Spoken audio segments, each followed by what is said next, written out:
दर्शकबिन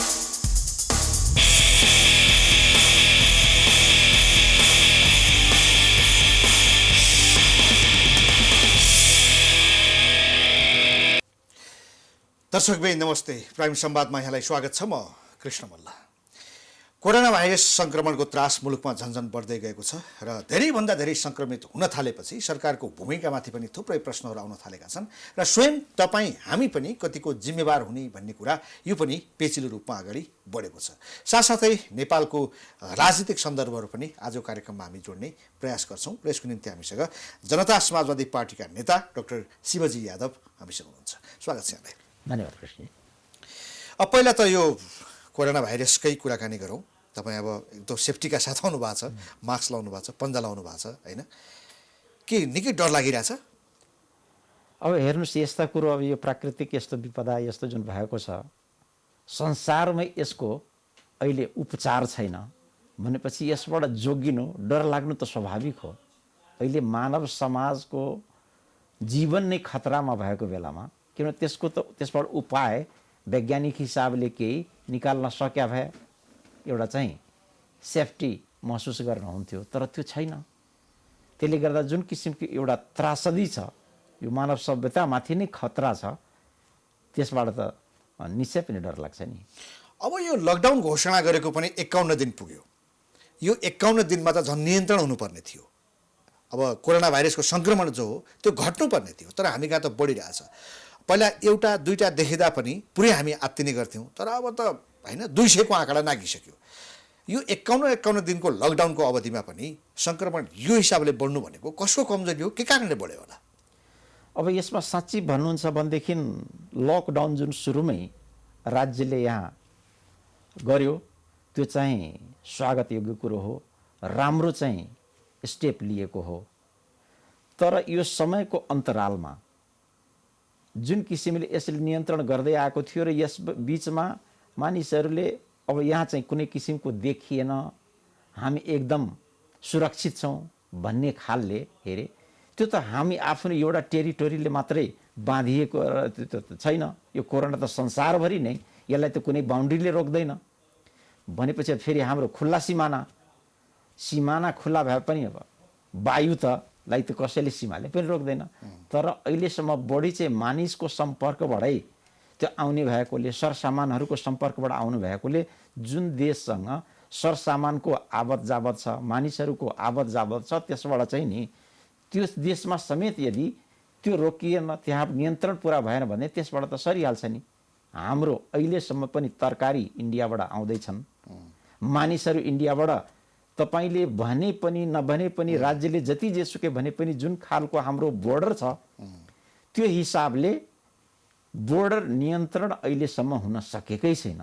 त्यसले गर्दा त्यसबाट उताबाट हामीले जसरी खतरा महसुस गरिरहेछौँ उनीहरूलाई पनि त्यत्तिकै खतरा हुन सक्छ। त्यो चाहिँ रेसिप्रोकल हो, त्यस्तै छ। त्यसले गर्दा यी सब कुरो यो बिचमा जुन किसिमको देखिएको थियो त्यो पछिल्लो समयमा राजनीतिक पनि उतार चढाव जुन बिचमा भयो, त्यसमा जुन किसिमको एक किसिमको मानिसहरूको एक्टिभिटिजहरू बढ्यो र मानिसहरू पनि पछिल्लो समयमा यो जुन लकडाउनमा नियन्त्रित भएर बसेको थियो फट्टफुट्ट बढी देखे। र हामीले मिडियाबाटै हेऱ्यौँ, पास लिएकै गाडी सैकडौँको सङ्ख्यामा विभिन्न बाहिरको जिल्लाबाट फेरि केन्द्रमा आउने भनेपछि अन्त पनि त त्यही किसिमले चाहिँ त्यो भयो। भनेपछि यो सबै कुरो हाम्रो यहाँ टेस्ट हुन नसकेको र टेस्ट हुन नसकेको अवस्थामा को कहाँ गए भन्ने कुरो त त्यो थाहा, टेस्ट पनि भएन, ट्रेसिङ पनि भएन भनेपछि त्यहाँबाट नि यो चाहिँ त भित्रभित्र भुसको आगो जस्तो सल्किरह्यो र त्यसैको अहिले चाहिँ नि अलिकति धुवाँ जस्तो नि हिजोदेखि जुन देखिएको छ धुवाँ हो। त्यसले गर्दा अब एकदमै सिरियस हुनु पर्यो राज्य। अब यदि सिरियस भएन भनेदेखि यसले चाहिँ भयानक रूप लिन सक्छ। भनेपछि हाम्रो 50-51 दिनको लकडाउन हो, यो बिचमा सरकारले जे कामहरू गर्नु पर्थ्यो सिरियसली गर्न सकेन। सरकारले चाहिँ जे निश्चय पनि सरकारले गर्नुपर्ने र त्यो सँगसँगै अहिले त यो बेलामा सरकार यसै पनि हाम्रो कमजोर छ, राज्य हाम्रो कमजोर छ। अहिले यो कुनै एउटा राज्यको क्षमताले मात्रै भ्याउन नसक्ने भएकोले आम नागरिक विभिन्न सङ्घ संस्था, विभिन्न राजनीतिक दल सबै अहिले कसको सरकार छ, को कहाँ छ, त्यो सब छोडेर यसलाई चाहिँ साझा हाम्रा शत्रु हो यो कोरोना, यसबाट कसरी हामी चाहिँ पाउन सक्छौँ, त्यसमा हाम्रो चाहिँ यो संसारमा राष्ट्रिय दायित्व के हो, नेपालभित्रका हामी सबै नेपालीले यो संसारैको जुन समस्या छ त्यसमा हामी कति योगदान दिन सक्छौँ, त्यसमा यसमा सामूहिक हाम्रो चाहिँ इफोर्ट हुनुपर्छ, सामूहिक हामीले यसमा सङ्घर्ष गर्नुपर्छ, त्यसले मात्रै सक्छौँ। राज्यले मात्र एउटा चाहिँ सम्भव छैन। मेरो भनाइको मतलब राज्यले कम्तीमा आफ्नो विज्ञको सरसल्लाह, WHO को सरसल्लाह, त्यो सबै अनुसार जुन किसिमका इन्स्ट्रक्सनहरू लागू गर्छन् त्यसलाई कडाइका साथ पालना गर्ने, सबै अनुशासित भएर अहिले चाहिँ हरेक नागरिकले आफ्नो व्यवहार देखाउनु पर्यो। र मलाई लाग्छ हरेक कालो बादलमा चाँदीको घेरा हुन्छ भने जस्तै हुनसक्छ यो कोरोनाले हामीमा एउटा चाहिँ यस्ता किसिमको अनुशासन पनि डेभलप गरिदिन सक्छ जसले गर्दा अरूको अगाडि हामी हिँड्नलाई अनुशासित भएर हिँड्छौँ र हामी चाहिँ नि आउँदो समयमा चाहिँ एउटा विकासको फड्को मार्न सक्छौँ, संसारमा चाहिँ उदाहरणीय त्यो देखाउन सक्छौँ। त्यसको लागि अहिले पर्याप्त समय छ। अन्तभन्दा हामी त कम्तीमा अहिलेसम्म यहाँ चाहिँ मृत्युदर जुन देखिएको छैन, सङ्क्रमण त निश्चय पनि बढ्यो तर मृत्युदर देखिएको छैन, त्यो चाहिँ हामीमा इम्युनिटी अरूभन्दा पनि इम्युनिटी त रहेछ नि त नेपाली भन्ने पनि देखिएको छ। त्यसले गर्दा यो चाहिँ सकारात्मक कुरो हो। तर त्यतिले मात्रै पनि हामी चाहिँ नि यसको चाहिँ कतिसम्मकोले थेग्ने, कहिलेसम्म थेग्ने भन्ने यसको रिसर्च नभइसकेकोले यो कुराहरूमा चाहिँ हामी चाहिँ सतर्क हुनुपर्छ। जे हामीले देखेका छौँ, जति हामी बलियो छौँ, नहुन सक्छौँ त्यो, किनभने कोरोनाका बारेमा अहिलेसम्म नि अहिले त धेरै ठाउँमा लक्षण देखाउन पनि छोडेको छ। अब खास गरी के भने यो तराई बेल्टमा बढी जोखिम देखियो होइन। अब तपाईँ महोत्तरीबाट रिप्रेजेन्ट गर्नुहुन्छ, यो तराई बेल्ट र तपाईँको जिल्लाको अवस्था के छ? जिल्लाको अवस्था हेर्नुहोस्, अस्ति बर्दिवासको केही वडाको भङ्गाको केही जुन देखियो नि, त्यसमा जुन किसिमको लक्षणहरू देखियो त्यसमा मानिसहरू त्रसित भए कोरोनाकै हो कि भनेर नि। तर त्यहाँ चाहिँ शिक्षा मन्त्रीजीको क्षेत्र पर्छ, त्यो उहाँ जानुपर्ने, विषाक्त रक्सीको कुराहरू आयो, त्यस्ता पनि आयो। तर केही त्यसमा चाहिँ मृत्यु भएको, त्यो रक्सी नखाने पनि त्यस्ता किसिमले मरेका हुन् भन्ने कुराहरू पनि त्यहाँ छ। भनेपछि नि कोरोनै नहुन पनि सक्छ, अरू पनि केही त्यस्तो छ। टेस्ट भएन, पिसिआर टेस्ट हो, टेस्ट चाहिँ त्यो भयो। तर यो पिसिआरको तुरन्त गर्ने टेस्टले नै सबै कोरोना, यो कोरोनाको त यही त अचम्म छ। एउटा टेस्टले चाहिँ नेगेटिभ देखायो भन्दै वहाँ त्यो चाहिँ नि पर्याप्त छ भन्ने छैन। त्यसको चाहिँ नि नेगेटिभको पोजिटिभ हुन सक्छ, पोजिटिभ भएको नेगेटिभ पनि हुन सक्छ, त्यस्ता देखिएका छन्। तर यहाँले जुन मेरो जिल्लाको भन्नुभयो, त्यो मेरो जिल्लाको अहिलेसम्म त्यहाँबाट पनि विदेश गएका थिए, विदेशबाट यो बिचमा आएका थिए, त्यसैको पनि सबै ट्रेसिङ भइ नसकेको र खुल्ला बोर्डर, बिहारसँगको खुल्ला बोर्डरको कारणले त्यतातिरको आवत जावत जुन छ, पछिल्लो समय त मैले सुनेको छु त्यहाँ बोर्डर सेक्युरिटी निकै नै टाइट भएको छ। तर जतिसुकै टाइट भए पनि हामीसँग त्यति क्षमता छैन मेन पावर हातेमालो गरेर अथवा हरेकले यहाँदेखि त्यहाँसम्म त्यो ट्रेस गरेर आर्मी, पुलिस, जुन सशस्त्र पुलिस छन् त्यो बोर्डरमा छन्, तिनीहरू नि त्यो सबै मिटर टु मिटर सबै बोर्डर त्यो गर्न सक्ने अवस्थामा त छैन। त्यसले गर्दाखेरि त्यहाँ कसैको खेतबारी उता छ, मानिस यताका छन्, उताका मानिसका यताका छन्, त्यस्ता चाहिँ नि विभिन्नहरू छन्। त्यसले गर्दा त्यताबाट पनि हुन सक्छ।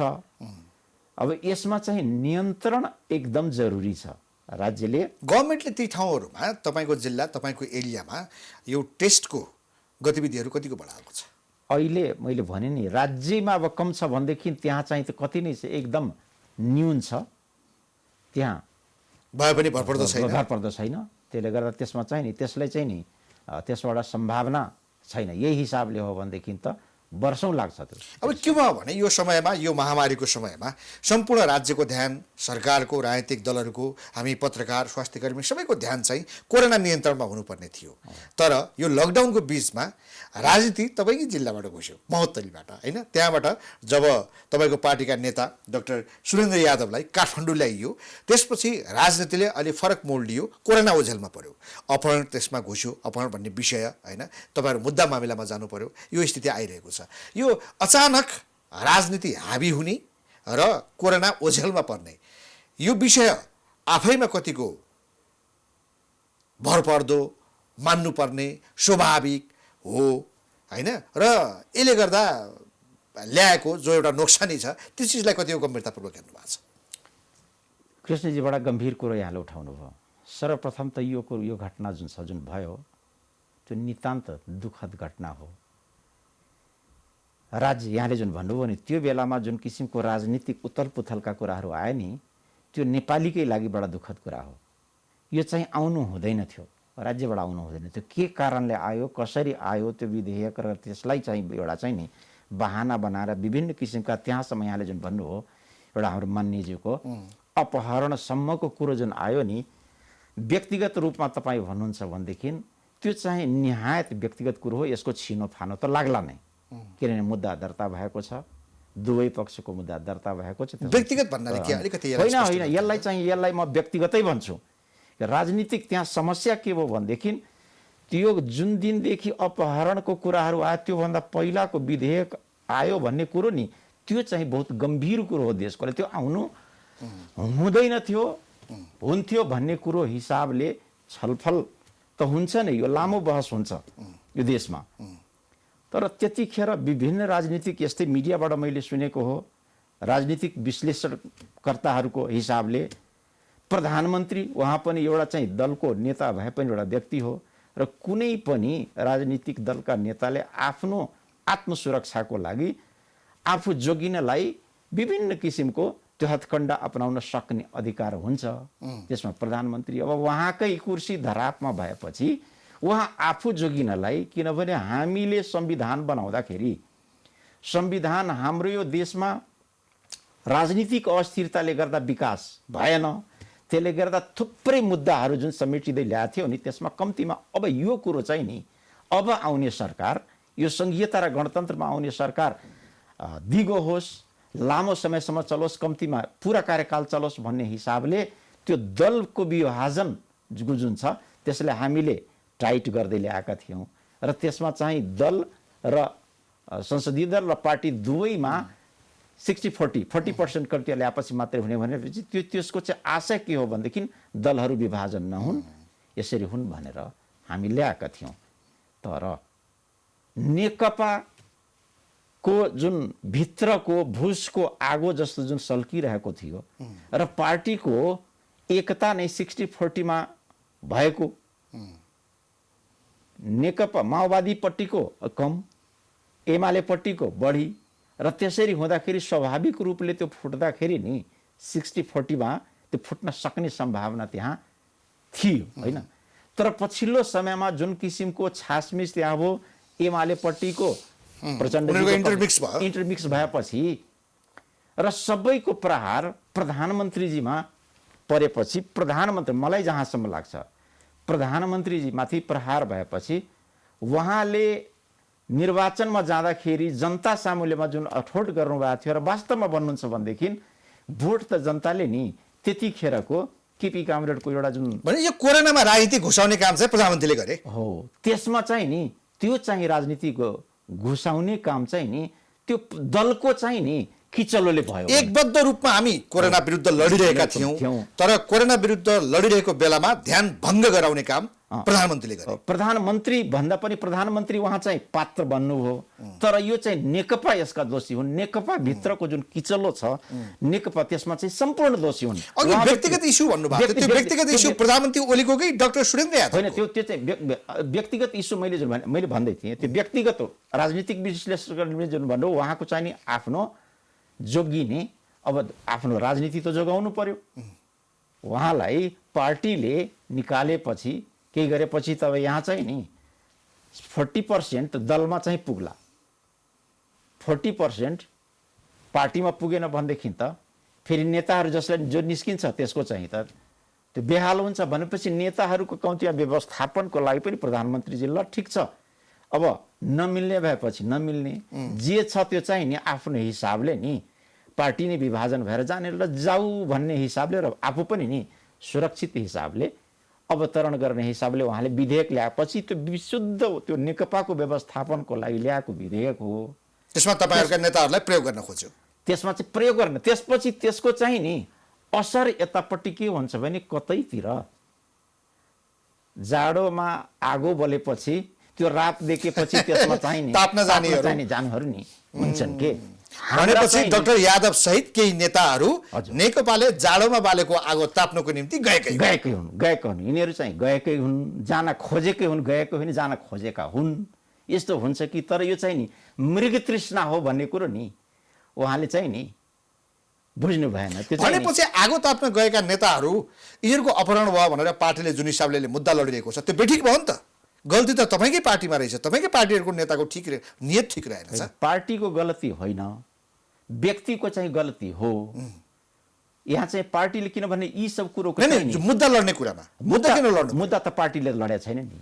उहाँ गइरहेछ त पुरा हुलका हुल अध्यक्षहरू सहित सम्पूर्ण नेताहरू गएर कहिले प्रहरी कार्यालयमा जान्छन्, कहिले सरकारी वकिलको कार्यालयमा, बल्ल दल्ल चाहिँ सरकारी वकिल कार्यालयमा मुद्दा दर्ता भएको छ होइन। यो सब चाहिँ उहाँहरूको व्यक्तिगत इनिसिएसन हो, यो पार्टीको इनिसिएसन होइन।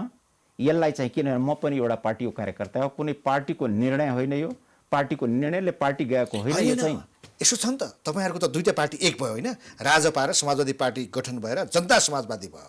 सबै नेता गएका छन्, डाक्टर बाबुराम भट्टराई, उपेन्द्र यादव, राजेन्द्र महतो लगायत सम्पूर्ण। अब त्यो चाहिँ व्यक्तिगतै भन्ने त समूहमा गएको बिल्कुल म त्यसलाई व्यक्तिगत मान्छु। तपाईँ महन्त ठाकुरले त्यहाँ देख्नु भएको छ, तपाईँ शिवजी यादवले त्यहाँ देख्नु भएको छ, त्यस्ता थुप्रै छन्। तपाईँहरूको असन्तुष्टि हो? असन्तुष्टि होइन। डाक्टर सुरेन्द्र यादवको विषयमा मुद्दा दर्ता गर्न पार्टीका शीर्ष नेताहरू समूहगत रूपमा जाने कुरामा महन्त ठाकुर लगायत तपाईँहरूको आपत्ति छैन? होइन, महन्त ठाकुरको म जिम्मा लिन्न, तर मैले तपाईँले भने जस्तो मैले त्यहाँ देखिनँ। व्यक्तिगत जिम्मामा कसैको लिन्न। यो पार्टीको निर्णय होइन, यो पार्टीको मुद्दा होइन, यो व्यक्तिको मुद्दा हो। व्यक्तिमा चाहिँ नि व्यक्तिको हिसाबले मानिसहरू गएका हुन्। यसलाई कसैले पार्टीको निर्णय हो भन्छ भनेदेखि त्यसको लागि नि म छलफल गर्न नि पार्टीभित्रै पनि म तयार छु। अब यो कुरा त डाक्टर भट्टराईले संसदमै उठाइदिनु भयो त। संसदमा उठाउनु, संसदमा पनि व्यक्तिगत हिसाबले उहाँ उठाउनु भयो नि। यसो पार्टीको लेना देना केही पनि छैन। पार्टीको लेना देना यसमा नि केही पनि छैन। पार्टीले नि पार्टीकोले त व्यक्तिको नि त्यस्तो हो भनेदेखि निर्णय गरेर त्यसको चाहिँ नि ओनरसिप लिन्छ। त्यसको लागि त पार्टी नि खोइ त निर्णय गरेको। भनेपछि व्यक्तिगत रूपमा नै यो मुद्दा सल्टाउनु पर्छ। यसमा पार्टीले यहाँले उठाउनु हो। बाबुरामजीको हिजो देखिएको हो यसमा बढी, किनभनेदेखि बाबुरामजीको पार्टीमा पहिला उहाँ नयाँ शक्ति हुँदाखेरि बाबुरामजीसँग हुनुहुन्थ्यो, उहाँको व्यक्तिगत रिलेसन थियो, चिनजान थियो, हिमछिम थियो होला। त्यसले गर्दाखेरि नि उहाँ चाहिँ नि बढी ममता, किनभनेदेखि त्यो सुरेन्द्र यादव भनेको त मेरै जिल्लाको मेरै निर्वाचन क्षेत्रको हो। म भन्दा पछि निर्वाचन हुने दिन जुन छ नि टिकट पाउने भन्दा एक दिन पहिलासम्म नयाँ शक्ति थियो। टिकट एकैचोटि उहाँ टिका लगाएर नयाँ शक्तिबाट आएर हाम्रो पार्टीबाट नि टिकट तपाईलाई बाइकट गरेर उलाई टिकट दियो। व्यक्तिगत होइन, बाइकटको कुरो हुँदैन। हामी त भन्न सक्छौँ नि होइन, त्यसरी चाहिँ भन्दा अब त्यो चाहिँ व्यक्तिको कुरो होइन। तर त्यो पार्टीमा प्रवेश गर्यो, पार्टीले निर्णय गर्यो, पायो होइन, पायो, जित्यो। किनभनेदेखि जनताले जितायो, जनताले पार्टीलाई स्वीकार गर्यो, पार्टीले चाहिँ जिम्मा लिएर व्यक्तिलाई जिम्मा लिन्छ। यो चाहिँ पार्टी किनभने दलगत अहिले व्यवस्था हो नि। भनेपछि जसलाई उम्मेदवार दियो, जनताले जिताए, आए, उहाँ हाम्रो पार्टीको हुनुहुन्छ, मन्त्री हुनुभयो, सम्मान गर्यो। हामीले त कुनै भेद राखेनौँ। तर यहाँ जुन भन्नुभयो नि, उहाँले त हाउसमै, मैले पनि सुनेको छु, हाउसमा उहाँले भन्नुभएको छ नि, धेरै मानिसहरूले पूर्व प्रधानमन्त्री जस्तो मानिस यस्ता कुरामा मुद्दा मामिलामा चाहिँ नगए हुन्थ्यो भन्ने जस्ता पनि भने। तर मलाई चाहिँ नि उहाँले जुन सुरक्षाको कुरो बढी देखाउनु हो, मलाई डर छ, त्रास छ भन्ने कुरो नि, यस्ता कुरो मैले व्यक्तिगत सुरेन्द्रजीलाई पनि मैले भनेको थिएँ पार्टी अफिसमा भेट हुँदाखेरि। तपाईँ त जिल्लाको मान्छे, तपाईँ बिल्ला लगाएको मान्छे, उहाँले मलाई भन्नुभयो मलाई खतरा छ, ज्यानको खतरा छ भनेर भन्नुभयो। तपाईहरु दुईजना बीच सम्बन्ध त राम्रो छ नि? राम्रो छ। अनि मैले के भने भनेदेखि तपाईको जुन बिल्ला छ त्यो क्षेत्रको 33,000 जनताको जिम्मा, त्यसको चाहिँ सुरक्षाको तपाईँ एउटा राजनीतिक मान्य भएर तपाईँ ज्यानको डर मान्नुहुन्छ भनेदेखि कसरी त्यसको सुरक्षा गर्न सक्नुहुन्छ? तपाईँ बाबुरामजीको घरमा नि उहाँ सुरक्षित महसुस गर्ने, आफ्नो घरमा असुरक्षित हुने, त्यस्तो हो भनेदेखि त करोडौं नेपाली कसरी सुरक्षित? विचारमा, तपाईको दृष्टिमा महोत्तरीबाट काठमाडौँमा उहाँ जसरी आउनुभयो अथवा जसरी ल्याइयो त्यो अपहरण होइन? अब तपाईको विचारमा? होइन, मेरो विचारमा भन्दा पनि अब जुन किसिमले मिडियामा उहाँले आफै बोलेको हो, सुरुमा त नि अपहरण होइन भनेकै हो, पछि चाहिँ अपहरण हो। अब के हो मुद्दा दर्ता भएको छ, जे होला छिनोफानो त्यसैले हामीले मान्नु पर्ला। विधिको शासन मान्नेले त त्यही नै मान्ने हो। हामीले त सुनेकै छौँ, उहाँको मुखबाट पनि सुनेको छौँ। अहिले अब विभिन्न किसिमका त्यो हुँदैछन्। तर यस्ता कुरो सबभन्दा मलाई दुःख लागेको के हो भनेदेखि यस्ता निहायत व्यक्तिगत कुरा घटनाहरूलाई राजनीतिक रूप दिएर हाम्रा यहाँ चाहिँ नि यस्तो अहिले चाहिँ सयौँ वर्षदेखिको यहाँ चाहिँ विभेदलाई अन्त गर्ने कुरा जुन छ त्यसलाई यस्ता झिना मसिना कुरामा चाहिँ अड्काएर यसलाई राजनीतिक मुद्दा बनाएर जुन किसिमको सत्ता परिवर्तन गराउने, कुर्सीको खेल गराउने खालका र कुर्सीमा जाने चाहना राख्ने जुन एउटा त्यो देखाउनु हो नेताहरू, यो चाहिँ नि खेदजनक छ। खेदजनक छ। अब अर्को, तपाईँहरूको पार्टी दर्ता भयो छैन? पार्टी दर्ता हुने प्रक्रियामा छ। केले रोक्यो? रोकेको होइन, यो समय चाहिँ 45 हामी चाहिँ सहमति भएपछि 45 जानकारी दियौँ। जानकारी दिएपछि 45 दिनभित्रमा हामीले सारा डकुमेन्ट लिएर आउनुहोस् अनि दर्ता हुन्छ भनेर भन्नुभयो। डकुमेन्ट भनेको अहिले लकडाउनको बेलामा दुईटै दलको केन्द्रीय समितिले निर्णय गरेर यी सब गर्नुपर्ने जुन कागजातहरू छ त्यो चाहिँ प्रक्रिया, विधान, घोषणा पत्रहरू यिनीहरू बनाउने त्यसमा लागेका छन्। त्यो पनि केमिस्ट्री मिलेर तपाईँहरूको पार्टी एक भए होइन, यो पनि एउटा दुर्घटनाको उपज हो होइन? अब समाजवादी पार्टी र राजपा दुईटैका धेरै राजनीतिक सैद्धान्तिक कुराहरू मिल्दैनन्। यो दुर्घटनावश मिलेको पार्टी दर्ता पनि भएको छैन र यो भोलिको दिनमा जाला भन्ने मान्छेले आङ्कलन पनि थोरै गरेका छन्।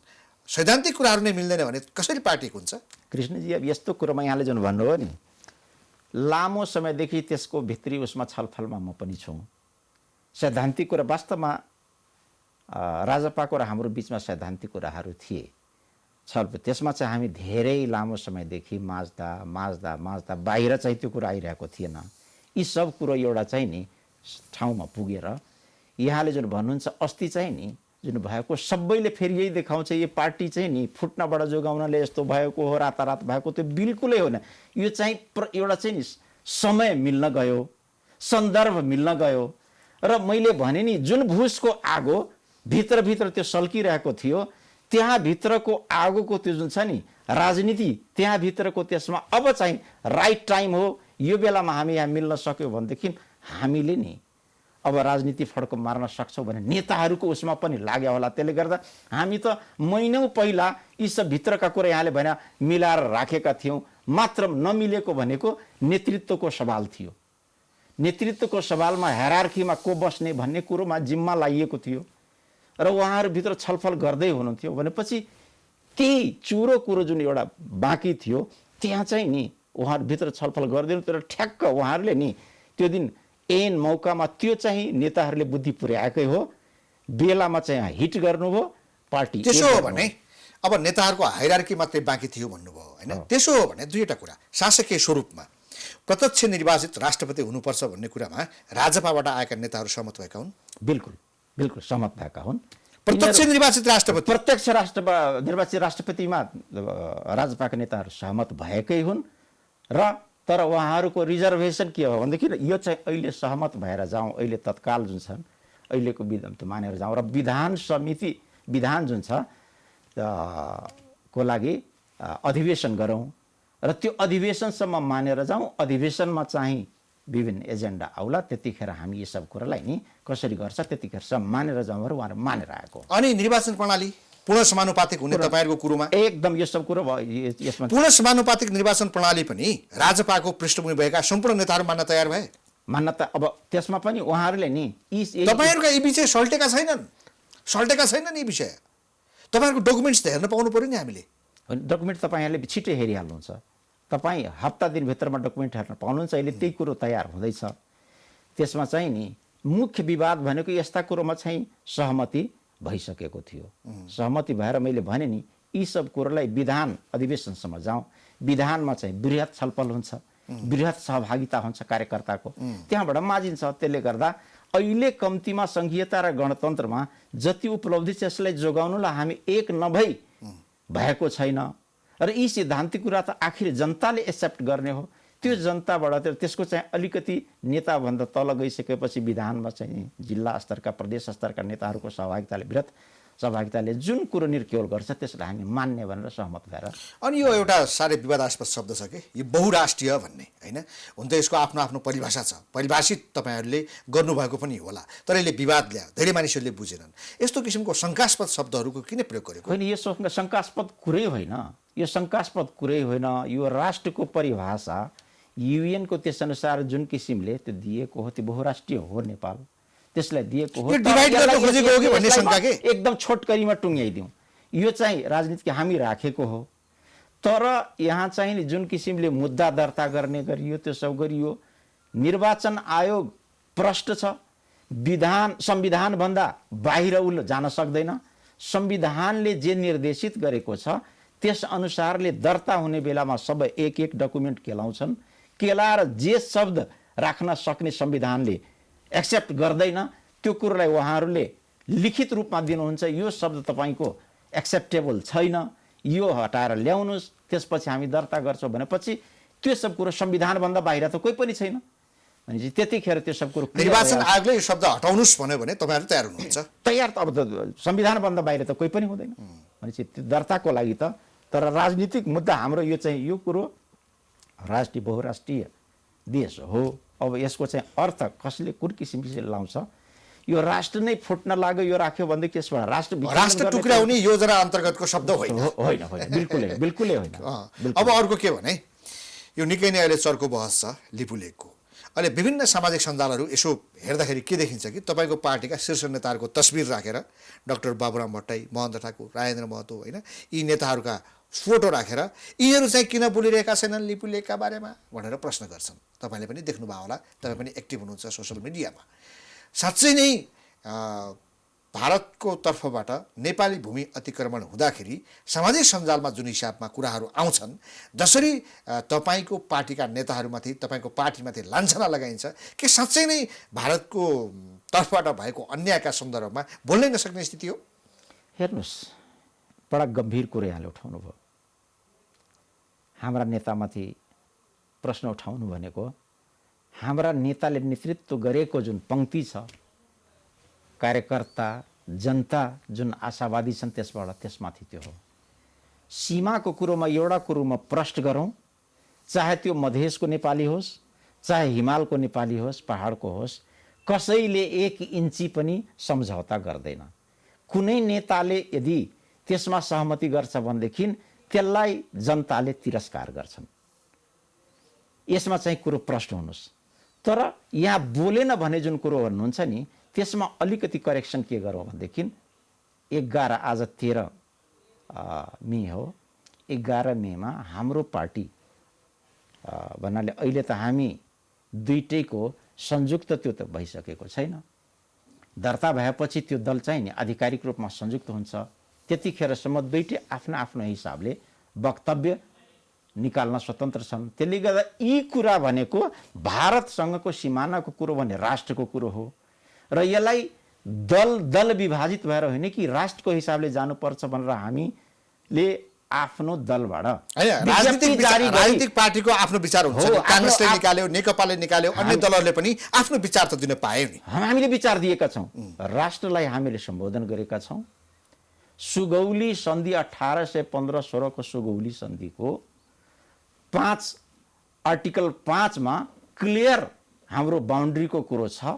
त्यसमा चाहिँ हाम्रो महाकालीदेखि पश्चिम इन्डिया हुन्, हाम्रो हो भनेपछि नि त्यो कुरो दुईटैको एक्सेप्टेड डकुमेन्ट हो। संसारमा चाहिँ यो दर्ज भएको आजभन्दा 225 वर्ष पहिलाको नि कुरो यो दर्ज भएको यो डकुमेन्ट हो, सबैले मानेकै छन् भनेदेखि त्यो सधैँ छ। त्यस अनुसारले अहिलेसम्म त्यो मात्रै होइन, अन्य जुन डिस्प्युटेड ठाउँहरू छन्, कहीँ बाउन्ड्रीको छ भने त्यसमा राज्यले संयन्त्र निर्माण गरेकै छ, त्यसमा त्यो हुँदैछ। त्यसमा छिटोभन्दा छिटो राज्यले यो कुरोलाई चाहिँ सल्टाओस्, यसमा इनिसिएसन ल्याओस्, दुई देशसँग वार्ता गरेर त्यो गरोस् र यसमा अहिले नेपालको हुनुपर्छ भन्ने सन्दर्भमा जनता समाजवादी पार्टी एकबद्ध छ। उसले चाहिँ त्यो नेपालकै भूमि हो, नेपाललाई फर्काउनुपर्छ, भारतीय अतिक्रमण हटाउनुपर्छ भन्ने कुरामा तपाईँहरू स्पष्ट स्पष्ट छौँ, हामी स्पष्ट छौँ। त्यसमा चाहिँ नेपालको त्यो सन्धि मा जुन भएको त्यो छ त्यो चाहिँ दुईटुक सुगौली सन्धि अनुसार नै हुनु पर्यो। त्यो अनुसार त्यो भन्दा नि कालीवारी जति हो भारतले छोड्नुपर्छ। कालीवारी यहाँ जुन छ त्यो चाहिँ छोड्नुपर्छ। जे छ त्यो सन्धिमा त्यो चाहिँ त्यो दुईटै देशले एक्सेप्ट गरेको त्यो चाहिँ हुनै पर्छ। त्यसमा चाहिँ कुनै त्यो हुँदैन। र यसरी आफ्नो एकतर्फी हिसाबले कसैले केही कुनै देशबाट चाहिँ त्यो बाटो खन्छ भनेदेखि त्यो चाहिँ नि कुनै पनि हालत सही हुँदैन। अब एउटा अचम्मको कुरा के, शासकहरू कस्ता हुन्छन्, हाम्रो देशका शासकहरू कस्ता छन् भन्ने कुरा। अब यो सीमाको सन्दर्भ आएपछि प्रधानमन्त्रीज्यूले हिजो भन्नुभएको कुरो सार्वजनिक भएको छ। मलाई लिपुलेकमा बाटो बनाएको कुरो थाहै थिएन, कसैले ब्रिफिङ नै गरेनन् होइन। परराष्ट्र मन्त्रीज्यूको अलिक फरक छ। फेरि उहाँलाई पनि त्यो आरोप लागेपछि आएको कुरा हो। थाहा भएन भन्ने कुरो परराष्ट्र मन्त्रीज्यूको आएपछि त्यसपछि हामीलाई थाहा थियो भन्ने कुरा उहाँले संसददेखि संसदीय समितिहरूमा त्यो कुरा बताउनु भएको छ। हाम्रो देशका शासकहरू कस्ता हुन् जो आफ्नो देशको सीमामा के भइरहेको छ, देशभित्र के भइरहेको छ होइन, कि थाहै पाउँदैन, हाम्रो संयन्त्र छैन कि, अथवा इन्टेन्सन नै खराब हो कि, अथवा हामी डराएका हौँ कि, कसरी हेर्नुहुन्छ यो कुरा? होइन, अब यसमा चाहिँ नि सबभन्दा त मैले नि अब त्यही त भने बडा लामो समयदेखि हामी सङ्घर्षमै जीवन बितायौँ, व्यवस्था परिवर्तन गऱ्यौँ, जनताबाट चाहिँ नि एउटा संविधान सभाबाट ल अब चाहिँ नि गणतन्त्र आयो, सङ्घीयता त्यो ल्याएर यसलाई चाहिँ त्यो अगाडि बढाउँ भन्ने हिसाबले सङ्घर्ष गर्दै रह्यौँ। मैले अघि नै पनि मेन्सन गरेँ त्यो सुगौली सन्धिको कुरो। र भर्खर यहाँले भने जस्तो सामाजिक सञ्जालमा नि हाम्रो आदरणीय अब निराम्बर आचार्यज्यू जुन राजदूत हुनुहुन्छ, उहाँ माझिएको राजनीतिक नेता पनि हुनुहुन्छ। उहाँलाई परराष्ट्र मन्त्रालयले जुन के छ त्यो त्यहाँ त्यो बाटोघाटो बनाएको सम्बन्धी त्यो डकुमेन्टहरू पठाउनुहोस् भन्दाखेरि मैले सञ्जालबाटै पढेको हो। म अरू कुरो म बोल्दिनँ। तर 2004 सालदेखि नै यी सब कुरो बाटो बनाउने कुरोमा इनिसिएसन इन्डियाले लिएको हो। 2015देखि यसले चाहिँ गति लिएर चाइनासँग सहमति गरेर तिनीहरूले जुन गरे नि त्यो कुरो त हाम्रो यहाँ पनि आएकै हो। भनेपछि यस्ता कुरा हामी झिना मेसिना बुझ्दै गयौँ। यी सब कुरो सल्टिन सक्छ कि भनेर हामी आफ्नो घर झगडामा लागिरहेको थियौँ। त्यतिखेर यो घर झगडामा लागेको बेलामा त छिमेकीले त दुईटै छिमेकी यसमा त अब भनौँ न इन्भल्भ छन् भनेपछि अब ल हेर्नुहोस्, अहिलेको समयमा यी सब कुरो जग्गा सम्बन्धी कुरो यो त कतै जाने कुरो त होइन। भनेपछि यसलाई अब यहाँ जनता हेर्नुहोस्। हाम्रो पीएमले जुन हिसाबले मलाई थाहा थिएन भन्नुभयो नि, त्यो सुन्दा चाहिँ कस्तो लाग्यो भने कि सुन्दा त अब यो चाहिँ नि यो एउटा राज्य उहाँ ढाँटिरहनु भएको छ कि त्यो सत्य कुरा हो होइन। एउटा चाहिँ नि यस्तो पनि कुरो, राज्यलाई राज्य त आफैमा नि केही बोल्दैन, राज्य सञ्चालन गर्ने व्यक्ति जुन त्यहाँ त्यो हुन्छ त्यसैले नै राज्यको त्यो गर्ने हो। भनेपछि नि उहाँले आज प्रधानमन्त्री हुनुभयो भनेर नि मलाई हिजोको कुरो थाहा छैन भनेर हुँदैन। त्यो त डकुमेन्टले नि त्यो सबै त्यो राज्य संयन्त्र एउटा पोलिटिकल पार्टीको सिनियर नेताले त थाहा पाउनै पर्छ नि। त्यो राज्यले थाहा पाएको हुन्छ, व्यक्ति होइन, व्यक्ति प्रधान होइन। त्यसले गर्दा त्यो राज्यले कसरी थाहा पाएको छ र राज्यलाई थाहा छ र राज्यले संयन्त्र त्यसै निर्माण त गरेको छैन। भनेपछि संयन्त्र निर्माण गरेर त्यो दुई देश बिचमा वार्ता पनि भइरहेको छ, यी सब कुरो आइरहेको छ भन्ने कसरी उहाँले थाहा छैन? सचिव स्तरीय वार्ता भइरहेको छ भनेदेखि त्यो थाहा नभने त भन्ने कुरै भएन नि। भनेपछि यस्ता कुराहरू आउनुहुन्न, बाहिर आउनु। यसले चाहिँ नि जनताको चाहिँ गरिमा, किनभने राज्यको नेतृत्व गर्ने मानिसले त्यस्तो बोलिदिएपछि जनता निराश हुन्छन्। जनता किनभने जनता त हेर्नुहोस् राज्यको निर्णयमा राष्ट्रियताको लागि र त्यसमा पनि नेपाली म चाहिँ विश्वस्त छु। म फेरि पनि दोहोऱ्याएँ, मधेस पहाड हिमाल जहाँ पनि नेपाली नागरिक आफ्नो अन्तिम साससम्म पनि राष्ट्रको लागि लड्छ। हस् हस्, धेरै धेरै धन्यवाद। दर्शकवृन्द, प्राइम संवादमा हामीसँग जनता समाजवादी पार्टीका नेता डाक्टर शिवजी यादव हुनुहुन्थ्यो। उहाँसँगको कुराकानी सकिन्छ। हामी सबैलाई बिदा दिनुहोस्। नमस्ते।